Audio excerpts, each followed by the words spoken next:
नमस्कार दोस्तों। कॉम्प्रोमाइज़ के बेसिस पे आप आसानी से कैसे कोई क्रिमिनल केस ख़त्म करवा सकते हैं।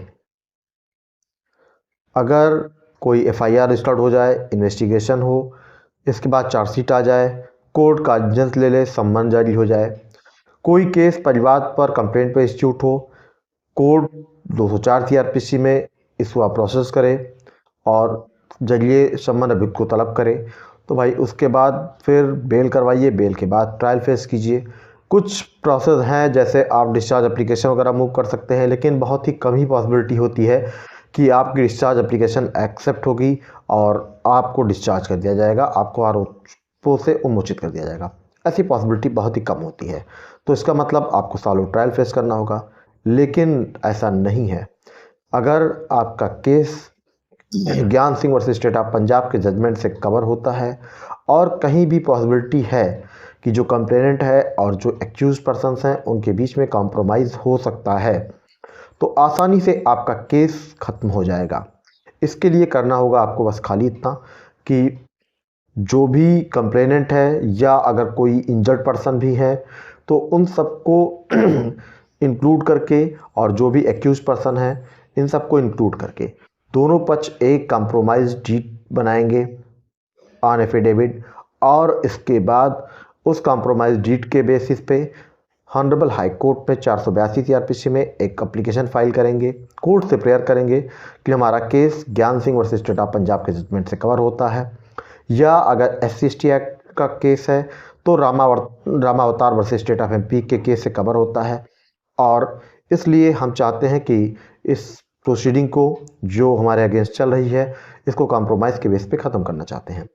तो कोर्ट एक ऑर्डर पास करती है और उस ऑर्डर के बेसिस पे आपको ट्रायल कोर्ट में अपीयर होना होता है। ट्रायल कोर्ट में अपीयर होने का मतलब ये है कंप्लेनेंट और अगर इंजर्ड हैं तो वो और सभी एक्यूज्ड को ट्रायल कोर्ट में एक डेट पे अपीयर होना होता है। उनका वेरिफिकेशन हो जाता है कि हाँ कॉम्प्रोमाइज़ उन्होंने बिना किसी जोर ज़बरदस्ती दबाव के फाइल किया है और पार्टीज़ अब इस केस को कॉम्प्रोमाइज़ के बेसिस पे ख़त्म करना चाहते हैं। ख़ास तौर पे कॉम्प्रोमाइज़ उस केस में आवश्यक हो जाता है जो 320 सीआरपीसी से कवर नहीं होते हैं। वैसे भी अगर कोई केस 320 सीआरपीसी से भी कवर होता है तो भी आसान प्रक्रिया यही है कि आप अगर हाई कोर्ट पे 482 सीआरपीसी में क्वेश्चन के लिए जाते हैं तो कम टाइम में ईजिली केस ख़त्म हो जाता है।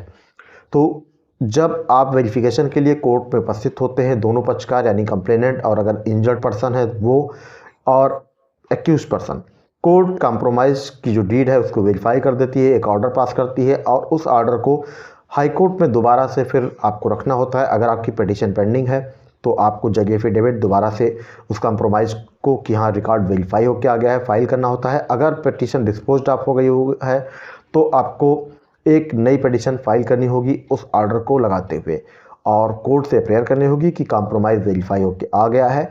अब कोर्ट इस पूरी प्रोसीडिंग को कैशिंग करने के लिए ऑर्डर पारित करे। तो इस सिचुएशन में आपका केस अगर ज्ञान सिंह के जजमेंट से कवर है या रामावतार वर्सेस स्टेट ऑफ MP के जजमेंट से कवर है तो उस सिचुएशन में कोर्ट आपकी इंटायर प्रोसीडिंग को क्वेश कर देती है। समनिंग ऑर्डर क्वेश हो जाता है, चार्जशीट क्वेश हो जाती है, FIR क्वेश हो जाती है और ईजिली आप केस से बरी हो जाते हैं, आपका केस खत्म हो जाता है। लेकिन इसके लिए ज़रूरी है कि दोनों पक्षकार समझौते के लिए राजी हो जाएं, तैयार हो जाएं, तो ही फिर आपका केस आसानी से ख़त्म हो सकता है। तो फ्रेंड्स ये है एक आसान सी प्रक्रिया जिसमें आप कोई भी क्रिमिनल केस आसानी से ख़त्म करवा सकते हैं। लेकिन ध्यान रखिए कि 302, 304, 304B IPC ऐसे केसेस आप जरिए कॉम्प्रोमाइज़ ख़त्म नहीं करवा सकते हैं, क्योंकि ये थर्ड पार्टी कॉम्प्रोमाइज़ हो जाएगा।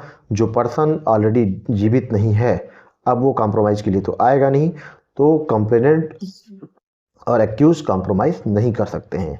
इसीलिए मैंने कहा कि ज्ञान सिंह के जजमेंट से अगर आपका केस कवर होता है तो ज्ञान सिंह के जजमेंट में ये कहा गया है कि जो अपराध प्राइवेट इन नेचर के हैं उन्हें आप कॉम्प्रोमाइज़ के थ्रू खत्म कर सकते हैं, जो हीनियस जघन्य अपराध हैं उन्हें आप कॉम्प्रोमाइज़ के थ्रू खत्म नहीं कर सकते हैं। तो फ्रेंड्स आज के वीडियो में बस इतना ही। जानकारी अच्छी लगे, महत्वपूर्ण लगे तो वीडियो को लाइक करें, चैनल पर आगे बने रहना चाहते हैं तो चैनल को सब्सक्राइब करके नोटिफिकेशन बेल को प्रेस करके रखें, ताकि जो भी वीडियो इस चैनल पे अपलोड किए जाते हैं उनका नोटिफिकेशन आपको समय से मिल सके। जय हिंद।